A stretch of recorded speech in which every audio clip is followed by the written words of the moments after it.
Para analizar el conflicto entre Rusia y Ucrania, tenemos el comentario de la doctora Edmé Domínguez Reyes, profesora en Relaciones Internacionales y Género en la Universidad de Gotemburgo. Paz positiva o negativa entre Rusia y Ucrania. Como ya se dio a conocer en las noticias, hasta en México, las Fuerzas Armadas suecas han aumentado su estado de alerta y reforzado sus efectivos en varios lugares cercanos al mar Báltico, debido a la ofensiva rusa en las fronteras con Ucrania.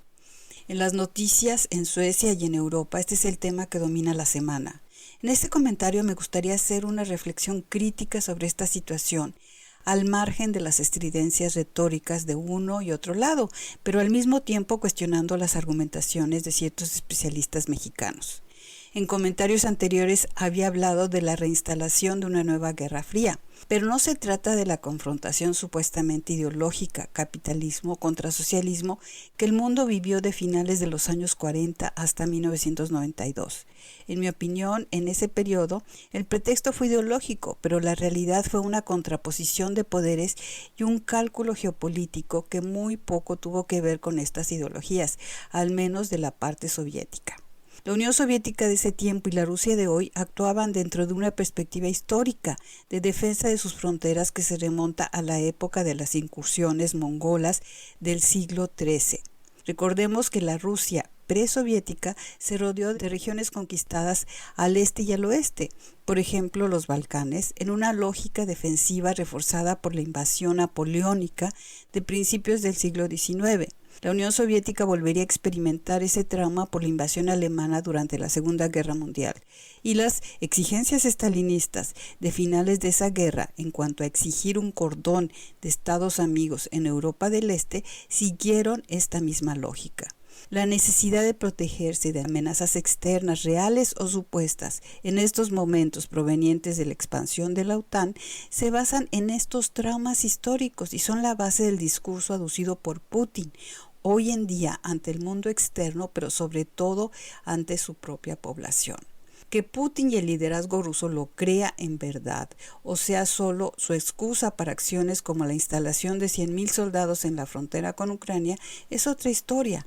Lo más probable es que se trate de la excusa oficial por parte de un liderazgo autoritario, cínico y corrupto, como lo fue en el caso del viejo liderazgo soviético, dentro del cual ya nadie creía en el socialismo desde la época de Khrushchev.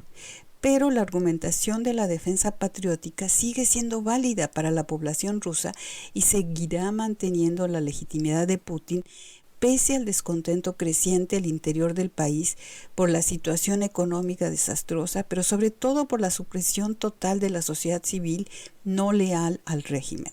Y esta argumentación ha sido reforzada por las actuaciones del mundo occidental, sobre todo de la OTAN. Al desaparecer el Pacto de Varsovia después de la desaparición de la URSS a principios de los 90, ¿por qué no se suprimió la OTAN? ¿O por qué no haber incluido a Rusia en ella, evitando malentendidos? Ese fue un tremendo error que mantuvo viva la atmósfera de confrontaciones que ya no tenía razón de ser.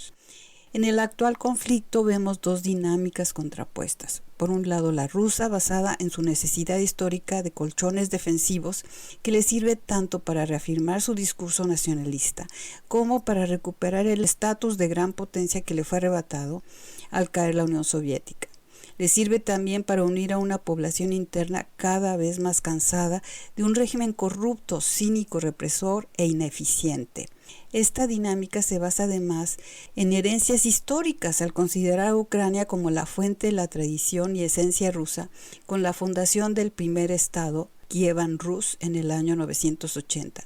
Esta lógica rechaza la inviolabilidad de la soberanía de los estados postsoviéticos y por lo tanto sigue considerando a Ucrania y de paso a Bielorrusia como parte de la tradición y familia rusa.